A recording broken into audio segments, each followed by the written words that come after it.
ஏங்க வத்திப்பட்டி இருக்குங்களா? ஊருக்கு புதுசா? ஆமாங்க, கோயிலாபுரத்துல இருந்து வரங்க. ஓஹோ, ஆமா, உங்க கோகிலாபுரத்துல வத்திப்பட்டி கிடைக்காதா? இது எப்படி இருக்கு பாரு, நல்லா இருக்கு. அது இல்லைங்க, நான் என் தங்கச்சி மகன் கோயிலாபுரத்துல படிச்சுட்டு வாத்தியாரா இருக்காங்க. அவனுக்கு இந்த ஊர்ல குருவம்மா மகளை பொண்ணு கேட்கலான்னு வந்தங்க. வர்ற வழியில டீ கடை இருந்துச்சு, இறங்கிட்டங்க.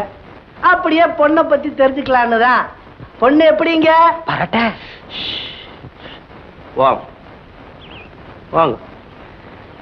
வத்திப்பட்டி கேட்டீங்கல்ல, புடிங்க, நானே பத்த வைக்கிறேன். இது எப்படி இருக்கு? பொண்ணு எப்படின்னு இவரு கேட்கிறாரு. நான் என்ன சொல்றேன், நீ சும்மா. இந்த ஊர்லயே நான் எடுத்து நல்லா படிச்ச பொண்ணு பாக்குறதுக்கு ரொம்ப லட்சணமா இருக்கா, ரொம்ப லட்சணமா இருக்கா அப்படியே நான் சொல்றேன். நீ என்ன சொல்ற? அந்த புதுசா வந்த டாக்டர் பையலுக்கும் இந்த பொண்ணுக்கும் அப்படியே நீ சொல்ற. அதெல்லாம் நாம சொல்லக்கூடாது. பரட்டே, வாழ வேண்டிய பொண்ணு ஏதோ வயசு கோளாறு, தெரிஞ்சோ தெரியாமலையோ தவறு செஞ்சுட்டான். இதெல்லாம் இவர்கிட்ட போய் சொன்னா அவங்க பொண்ணை எடுத்துக்கு வரா? இதெல்லாம் கல்யாணம் முடிஞ்சதுக்கு அப்புறம் சொல்லணும். இது எப்படி இருக்கு? பரட்டே வாத்தியார, நீ என்ன சொல்ற? நீ சும்மா கெடுத்தவனுக்கு கட்டி கொடுக்காம அடுத்தவனுக்கு ஏன் கட்டி கொடுக்கணும் நீ சொல்ற.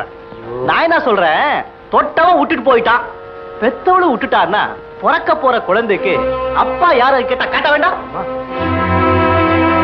கோகிலாபுரத்துக்காரங்க இறக்கப்பட்டவங்க, விட்டுடாதீங்க. எப்படியோ பாவப்பட்டவோ குருவம்மா, அவன் பொண்ணு நீங்க ஏத்துக்கிட்டீங்கன்னா இந்த ஊரே உங்களை கையெடுத்து கும்பிடும். என்னங்க என்னங்க வச்சிட்டியே பரட்டே. இது எப்படி இருக்கு? நல்லா இல்ல.